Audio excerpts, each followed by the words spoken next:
Boa tarde, professor. Eu vou estar explicando a terceira questão da terceira VA de infraestrutura de hardware, que são as funções no assembly do MIPS, né?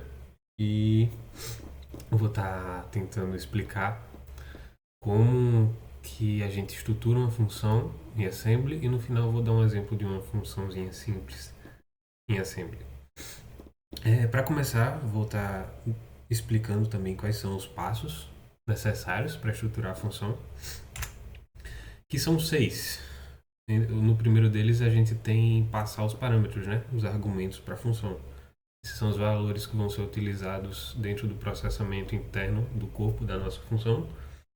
E para isso a gente usa os registradores do A, né? Que vão do 4 ao 7. São os do 4 ao 7 registradores no MIPS. Logo após disso, a gente vai para a instrução JAL, né? Que é Jump and Link, que chama a função. Só que além dela dizer pro qual é a próxima instrução, no caso a instrução da função, ele salva o próximo endereço do endereço atual no registrador, que é um registrador específico para isso, que é o RA, né? Esse aqui, o registrador RA. Ele vai guardar o endereço da próxima instrução, ou seja, PC mais 4, e então a, a instrução atual agora passa a ser a instrução da função. No terceiro passo, a gente vai nos registradores da stack, né, da pilha, salvar os registradores, porque a gente precisa utilizar esses espaços e muitas vezes a gente chama outras funções e esses valores têm que ser guardados na pilha para depois a gente ir lá e carregar eles de novo. Perdão. E a quarto passo é o corpo da função propriamente dito. Qualquer tipo de processamento relativo ao que a função deve fazer vai estar nessa parte aí que seria a função propriamente dita, né? Então temos a parte 5, que seria salvar os resultados nos registradores de retorno, né? Que seriam os returns no Python da vida. E esses valores são salvados nos registradores V ali, né? A gente coloca os valores de retorno nele e, por último, a gente restaura os valores que a gente utilizou na função com o load word e retorna para o endereço salvo lá em RA usando a instrução JR, que seria Jump Register, não sei falar. Mas é isso aí, a gente vai para a instrução que a gente salvou lá quando fez o JAWS, né? E agora vamos para um exemplo de uma função simples aqui. Essa é uma função que ela soma n aqui, né? Soma n é só o label da função.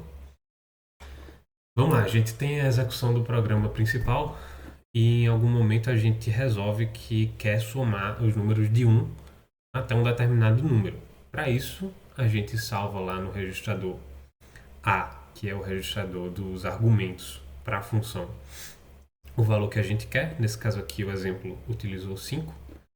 Então a gente vai para a função agora. Depois de chamar um JAL, que vai para a função, o que é que a gente faz? O primeiro passo é dar o setup aqui na pilha, que seriam salvar os registradores que a gente vai utilizar. No caso, o tipo S e o RA, que seria o caminho de volta para a gente continuar de onde parou.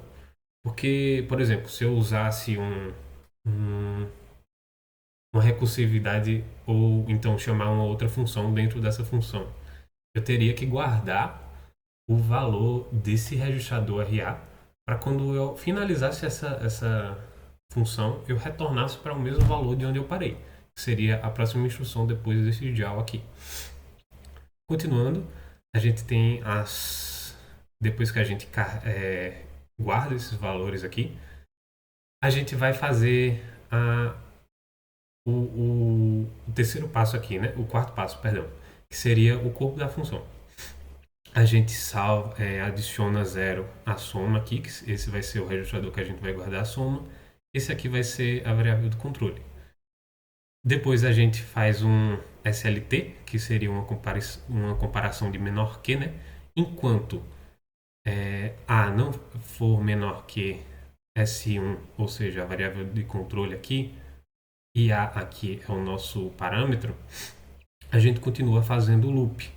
Caso não, a gente vai para o fim. Mas se for, a gente continua. Então, S0, que vai guardar o valor da nossa soma, vai ser somado à variável de controle, que nesse caso vai incrementando de 1 em 1, e essa é justamente a nossa próxima instrução. Incrementar 1 em S1 aqui, que é a nossa variável de controle. Logo depois a gente sai do loop.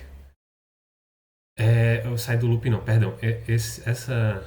Essa instrução aqui, ela volta para o começo do loop, para a gente repetir esse passo de instruções aqui. E por fim, quando a gente atinge o número da variável, a gente transfere o valor de S0 para V0, que é o valor de retorno, ou seja, o registrador que vai retornar depois do fim da função, e a gente carrega também novamente todos os outros registradores que estavam na pilha. Por último, a gente faz isso aqui e usa o JR, que seria o Jump Register, para voltar para a próxima instrução depois da chamada da função. Eu espero que tenha ficado claro. E é isso. Muito obrigado.